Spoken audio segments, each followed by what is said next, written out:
সবাইকে অসংখ্য ধন্যবাদ, শুভেচ্ছা, অভিনন্দন। আজ আমাদের আলোচ্য বিষয় সৃজনশীল গণিত সাজেশন এসএসসি 2026 পরিসংখ্যান অধ্যায়। আমরা একটি তথ্য এখানে পাচ্ছি, কোনো স্কুলের একটি শ্রেণীর বার্ষিক পরীক্ষার গণিতে প্রাপ্ত নম্বরের গণসংখ্যা নিবেশন সারণী নিম্নরূপ। তো শ্রেণী ব্যবধান আমরা প্রথমে দেখতেছি 41 থেকে 50, গণসংখ্যা 4, অর্থাৎ 41 থেকে 50 নাম্বার পেয়েছে এমন ছাত্রের সংখ্যা 4 জন। অনুরূপভাবে এই সারণী থেকে আমরা যেটা দেখতে পাচ্ছি, 61 থেকে 70 এই নাম্বার পেয়েছে সবচেয়ে বেশি সংখ্যক শিক্ষার্থী, অর্থাৎ 15 জন। এরপর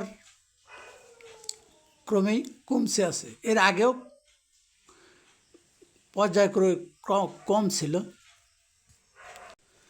অর্থাৎ 91 থেকে 100 নাম্বার পেয়েছে এমন শিক্ষার্থীর সংখ্যা সবচেয়ে কম 3 জন, এবং নিম্নমানে অর্থাৎ 41 থেকে 50 নম্বরের মধ্যে যাদের শিক্ষার্থী আছে তাদের সংখ্যা 4 জন। যেহেতু সৃজনশীল প্রশ্ন, এখানে ক নাম্বার প্রশ্ন হচ্ছে প্রচুরক শ্রেণীর পূর্ববর্তী শ্রেণীর মধ্যমান নির্ণয় করো।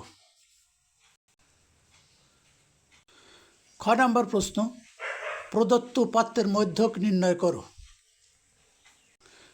গ নাম্বার প্রশ্ন প্রদত্ত উপাত্তের গণসংখ্যা বহুভুজ অঙ্কন করো।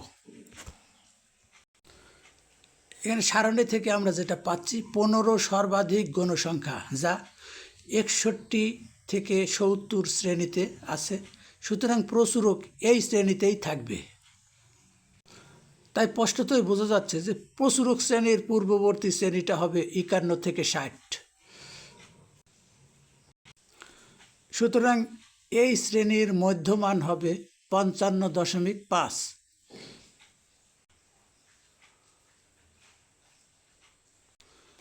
এবার খ নাম্বার প্রশ্নের উত্তর। আমরা খ নাম্বার প্রশ্নে দেখেছি যে মধ্যক নির্ণয় করতে হবে, সুতরাং মধ্যক নির্ণয়ের জন্য ক্রমযোজিত গণসংখ্যার প্রয়োজন।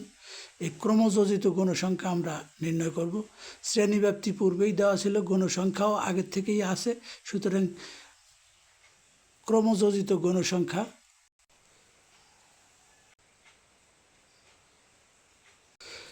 এনের মান 50, সুতরাং এনের অর্ধেক হবে 25, সুতরাং 25তম পদই হবে মধ্যক, 25তম পদের মানটাই হবে মধ্যক।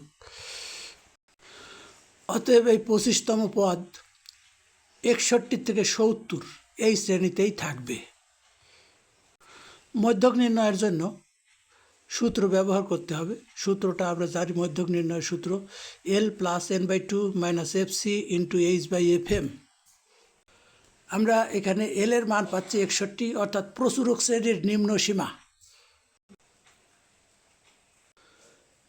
FC এখানে 14, অর্থাৎ প্রচুরক শ্রেণীর পূর্ববর্তী শ্রেণীর ক্রমযোজিত গণসংখ্যা। এরপর H হলো শ্রেণী ব্যবধান, যেটা 10, এবং FM ম্যাক্সিমাম ফ্রিকোয়েন্সি, অর্থাৎ সর্বোচ্চ গণসংখ্যা, যেটা 15। আমরা মধ্যকের মানটা পেয়েছি, অর্থাৎ 25তম পদের মান পেয়েছি 68.33। অতএব নির্ণয় মধ্যক 68.33। এটাই খ নাম্বার প্রশ্নের উত্তর। এবার আমরা গ নাম্বার প্রশ্নে চলে যাব। এবার গ নাম্বার প্রশ্নের উত্তরে আমরা গণসংখ্যা বহুভুজ অঙ্কনের যে সারণী অঙ্কন করেছি, এখানে শ্রেণীব্যাপ্তি যেটা পূর্ব থেকেই ছিল প্রদত্ত সারণীতেই দেওয়া আছে, এবং গণসংখ্যাও দেওয়া আছে। এখন আমাদের নির্ণয় করতে হবে যেটা মধ্যমান, অর্থাৎ 41 থেকে 50-এর মধ্যমান যেটা, এবং 51 থেকে 60, এইভাবে মধ্যমানগুলি নির্ণয় করতে হবে।